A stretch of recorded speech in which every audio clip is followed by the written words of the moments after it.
Final walkthrough mistakes that sellers make, and you don't want to do this. Hi, it's Nichole LaVigne, your Las Vegas real estate resource. And I am taking a stab here at YouTube to record content in my head that I've known for years. And I sometimes have these epiphany moments of realizing that not everybody knows this. So let's frame it, right? I'm doing a walkthrough yesterday I am representing the seller on a luxury transaction. And they tell me everything's ready, everything's good to go, house is cleaned up, ready to close tomorrow. I show up and it is not ready. And so I thought I'd record a video today on some tips to make your closing as a seller go smoothly at the end. So let's talk about the things that should be left with the property and things that definitely should not be. So first of all, the golden rule is if it's not part of the contract, it should be gone, right? So it seems pretty obvious, right? Personal property, books, cookbooks, like any type of cleaning supplies, unless you've specifically negotiated it as part of the contract or you've asked for permission from the seller, like, do you want this rake? Do you want these cleaning supplies? Do you want this paint? Then it all needs to be what we call trashed out or properly disposed of. Now, the best pro tip for sellers in this situation is start early. Start cleaning out your closets, start cleaning out the garage when you list the property, not when you find a buyer and you're at the last minute, because that's what's going to get you in trouble. So let's specifically talk about the items that should be removed. Any type of cleaning supplies, toilet, nobody wants the old toilet brushes, plungers, anything like that, like trash cans in bathrooms, any kind of chemicals, half-used toilet bowl cleaner, take it all with you or throw it away.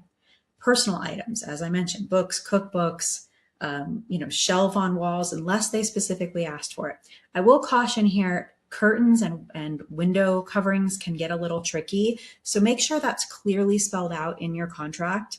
If the curtain rods are staying, if the window coverings, I've had people get into disputes on the last minute because they had 2-inch faux wood blinds, but then they had draperies over it and the seller took the draperies and the rods, but in the contract it said the window coverings were included and the buyer understood that to be both the blinds and the draperies.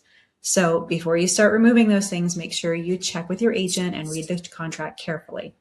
Any trash or leftover packing materials or boxes, I know a lot of sellers have good intentions and they want to say, oh, well, maybe they can use that. The buyers do not want it. They don't want your trash and moving boxes. They likely have their own trash from their house that they're moving out of that they're trying to figure out what to do with. So as good and well-intended as you are, please make sure you remove any of that stuff. Stuff in the garage, old pipes, 2x4s, molding, unless the buyer specifically says, yes, we want you to leave those extra roof tiles or that extra flooring, all of it needs to go in the trash or go with you. A lot of things I saw in another closing this week is, brooms and mops and Swiffers and all kinds of random cleaning supplies like that. They'll often be stacked in a corner of the house somewhere, in a pantry, in a closet, or in the garage. Nobody wants them. Please don't leave them. Just throw them all in the trash or take them with you. And of course, any old appliances, freezers in the garage, unless it was in the contract and negotiated, they don't want them. So go ahead and get rid of those. The rule of thumb here is if you wouldn't want to walk into somebody's house and see it, don't leave it behind. So what can be left behind? Extra paint. And I caution this because it's not your original paint from when you bought the house 20 years ago.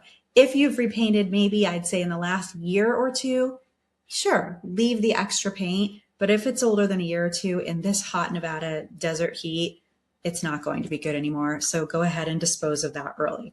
Manuals or warranties. And again, there's a caveat on this, right? Because with technology, we can pretty much Google or AI and look up any type of manual or warranty these days. But if you still have paper books and you want to throw them in a drawer in the kitchen, that's fine too. That would be considered considerate and not offensive. Of course, garage remotes, gate remotes, keys, keys to sheds, keys to storage lockers, for pool equipment, any kind of different things like that. We want to have all those keys and combinations. I want to be helpful, but not like oh, maybe they might need this. You probably didn't need it and they're not going to either. So why is this important? Why was this important enough on my mind that we had to create a video today on it?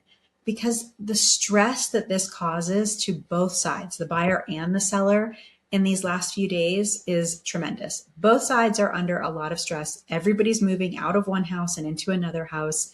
Both sides have usually invested a tremendous amount of money in deposits, in inspections, in appraisals, in reserving movers or moving trucks, moving vans. They've probably put a lot of labor into cleaning and preparing, and maybe they've ordered new furniture for their next house. Whatever the situation is, there's a lot invested in both sides. Everybody's exhausted. They're tired.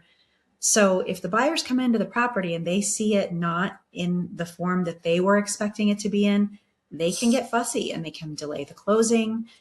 It can just create a bad final impression in their mind. And it can turn into a negotiation issue. As I mentioned that one time with the drapes and the blinds and what's a window covering, it became a negotiation issue. And the buyer wanted those draperies to be replaced because they saw them pictured. It was in the contract that the window coverings were included, and the window coverings were not there. Only the blinds were there. So to remove the stress, to remove all the anxiety and last minute emotional frustrations, we want to be very mindful to leave the property clean and vacant of all materials.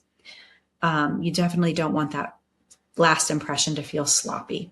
So pro tip, do a final sweep walkthrough before you hand over your keys to the buyer or to your agent. Or better yet, hire a great agent like me that will come by and do a walkthrough, which is what I did yesterday, before the buyer's actual final walkthrough. And I was able to address and get ahead of those issues before they became a major issue when the buyers came through. So even in this, it's surprising to me, right? It even happens in higher end homes. And it happens a lot more than you'd think. So today's home was beautiful, but those small details can completely change how a buyer feels walking in. So if you're thinking about buying or selling, I'll walk you through exactly how to prepare so there are zero surprises at closing. Send me a message.